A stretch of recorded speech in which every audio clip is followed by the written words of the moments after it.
ছোট্ট একটা প্রেমের গল্প। কলমে আজিজা নাজরিন। না, আর ভালো লাগছে না। নীলা উঠে বসে। গত পরশুদিন থেকে সে জ্বরে ভুগছে। বলতে গেলে সে গত 3 দিন ধরে শুয়েই আছে। ভাগ্যিস জ্বরটা তার এক্সামের পর হলো। 1 সপ্তাহ আগে তার 3rd ইয়ার এক্সাম কমপ্লিট হলো, ফিলোসফি অনার্স। আজ সকাল থেকে একটু ভালো বোধ হচ্ছে, কিন্তু মনটা উসখুস করছে। গত 3 দিন সে ফেসবুকে যেতে পারেনি। সে নিশ্চয়ই তার জন্য অপেক্ষা করছে। অভিরূপ। না, অভিনীলার বয়ফ্রেন্ড নয়। আচ্ছা, বয়ফ্রেন্ডটি যদি না হয় তাহলে সে অভির জন্য এত উতলাই বা হচ্ছে কেন? এর উত্তরও নীলা জানে না। গত 1 মাস আগে তাদের ফ্রেন্ডশিপ হয়েছে ফেসবুকে। অভি হলো নীলার বেস্ট ফ্রেন্ড, জয়ীর এক মাসির ছেলে। 1 মাস আগে সে এসেছিল জয়ীদের বাড়ি। নীলার বাড়ি থেকে কয়েকটা বাড়ি পর জয়ীদের বাড়ি। শিবপুর ইঞ্জিনিয়ারিং কলেজ থেকে M.Tech করেছে। নীলা দেখছিল তখন, কিন্তু কোনো কথা হয়নি। অভির চলে যাওয়ার কয়েকদিন পরেই নীলার ফেসবুকে অভির ফ্রেন্ড রিকোয়েস্ট আসে। তারপর থেকে তারা খুব ভালোই বন্ধু হয়ে উঠেছে। তবে কিছুদিন থেকেই কেন যে নীলার মনে হচ্ছে অভি কেমন যেন অন্যরকম বিহেভ করছে। কেন যেন মনে হচ্ছে ও অন্য কিছু বোঝাতে চাইছে। আর নীলাও যে কিছু বুঝতে পারছে না তা নয়। অভির সাথে চ্যাট করা যেন এক নিয়মিত রুটিন হয়ে গেছে তার কাছে। ওর সাথে চ্যাট করতে বসলে কিভাবে যে সময় চলে যায় বুঝতেই পারে না। অভির এক একটা কথায় বুকটা অজানা এক আশঙ্কায় কেঁপে ওঠে। এখন দুপুর 2টো, পাশে মা ঘুমোচ্ছেন।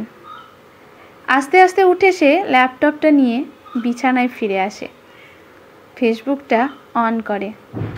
21টা মেসেজ, 13টা অভির। তখনই আরও একটা মেসেজ ঢুকলো অভির। 3 দিন ধরে তোমার দেখা নেই, কি হয়েছে? নীলার মুখে হাসি ফুটে উঠল। এই একটু শরীর খারাপ ছিল। অভি রিপ্লাই দিল না। নীলার ফোনটা বেজে উঠল। হ্যালো, কি হয়েছে তোমার? বুকটা ছ্যাঁত করে উঠল। এটা যে অভি তার বলার দরকার হয় না, কিন্তু ও তো অভিকে নাম্বার দেয়নি। তাহলে নিশ্চয় জয়ী। ঘুমন্ত মায়ের দিকে তাকিয়ে নীলা কোনো কথা না বলে বারান্দায় চলে আসে। না, সেরকম কিছু নয়। সামান্য জ্বর হয়েছিল। সামান্য? তাহলে 3 দিন থেকে ফেসবুকে আসোনি কেন? আমি তোমার অপেক্ষা করছি সারাক্ষণ। জয়ীর কাছ থেকে কালই নাম্বার নিয়ে রেখেছি, কিন্তু কল করতে পারছিলাম না। কেমন আছো এখন তুমি? নীলা কি বলবে বুঝতে পারছে না। একটা ছেলে তার শরীর খারাপ শুনে এত উতলা হয়ে উঠেছে, 3 দিন ধরে তার জন্য অপেক্ষা করছে। অজানা এক অনুভূতি তাকে চারিদিক থেকে ঘিরে ধরেছে। হ্যালো নীলা, আমার কথা কি শুনতে পাচ্ছ?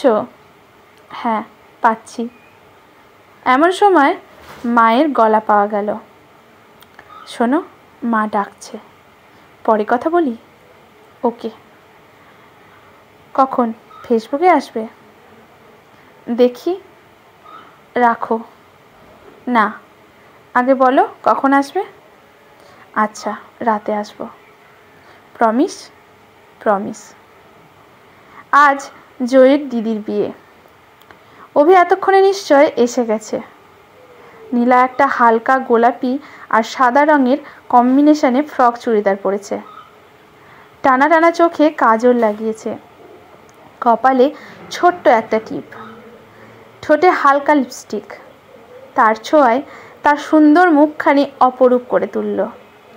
তার ঘন সুন্দর চুল ছোট্ট একটা ক্লিপ দিয়ে আলগেছে।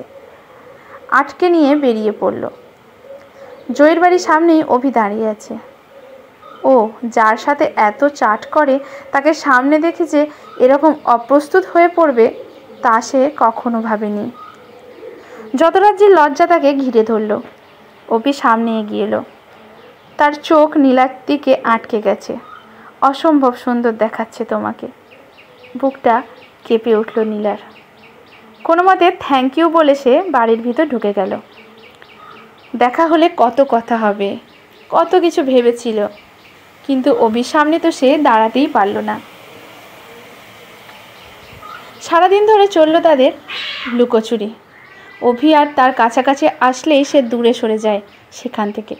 প্রতিটা মুহূর্তে সে উপলব্ধি করতে পারছে যে দুটো চোখ তাকে বন্দি করে রেখেছে। অবশেষে সন্ধ্যাবেলা যখন দোতলার বারান্দা পেরিয়ে নিচে নামছে বাড়ি আসার জন্য, হঠাৎ দুটো হাত এসে টেনে নিল তাকে। পিঠটা দেওয়ালে এসে ঠেকল। অভি তাকে বন্দি করে ফেলেছে এত কাছাকাছি।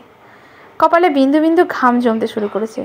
হৃৎপিণ্ডটা এবার বুঝি ছিটকে বেরিয়ে আসবে। অভি, তুমি বোঝো না আমি তোমাকে ভালোবাসি। লজ্জায় মুখ লাল হয়ে উঠল, শরীর কাঁপতে শুরু করেছে। এই বিপদ থেকে বাঁচিয়ে দিল কেউ। সিঁড়ি বেয়ে কেউ ওপরে আসছে। নীলা, কেউ আসছে। অভি, আসুক। আগে বলো, কেন আমার থেকে দূরে দূরে থাকছো? নীলা, ওকে, আর থাকবো না, ছাড়ো। অভির কোনো ভাবান্তর নেই, এক দৃষ্টে তাকিয়ে আছে সে। নীলা, কেন বোঝো না?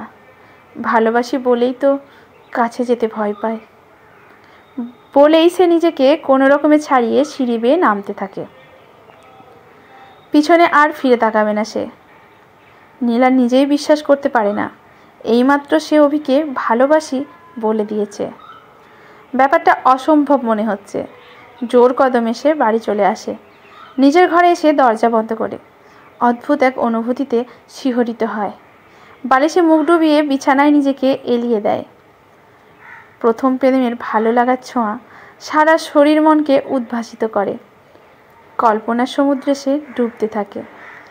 ফোন বেজে ওঠে। অভি? না, এখন সে রিসিভ করবে না।